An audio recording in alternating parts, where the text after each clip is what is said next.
Will COVID-19 have a lasting positive impact on the environmental policies?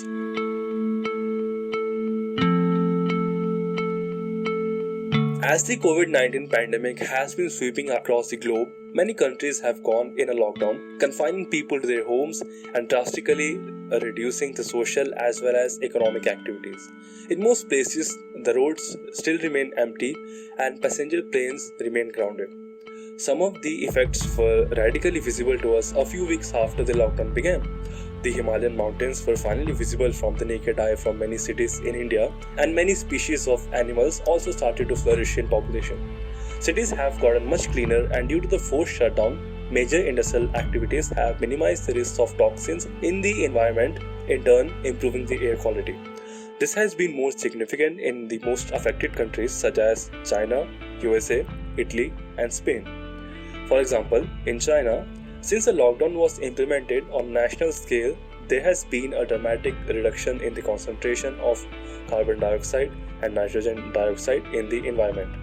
High concentration of these gases are one of the greatest environmental problems of the developed countries.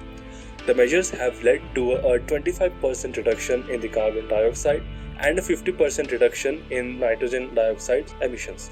Similarly, many other countries have seen similar impacts in an improved air quality. Researchers have argued that a reduced economic activity would help decrease the global warming as well as air and marine pollution, allowing the environment to slowly flourish back to normal. Furthermore, the decrease in greenhouse gas emissions currently observed in some countries is only temporary.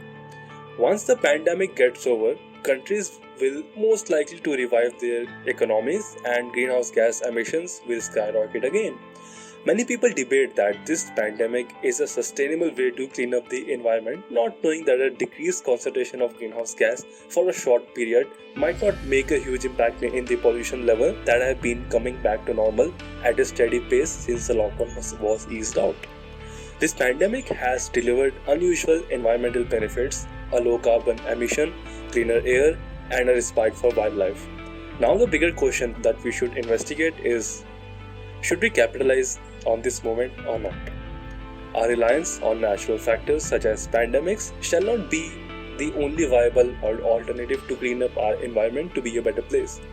Once the pandemic is over and life will be back to normal again, but the potential to harmonize the environment to its best use should be rigorously practiced by humans even after the pandemic is over. Furthermore, the virus crisis brings other environmental problems that may last longer and may be more challenging to manage if countries neglect the impact of epidemics on the environment as well as on their economies. Special legislations sure have been identified in regard to social interactions and even some remedial changes in the public transportation policies. However, I believe that a quote-unquote national action plan to contain such environmental issues should be addressed as a concerned environmental policies in advance to cope up with future epidemics or pandemics in a much feasible and economic way.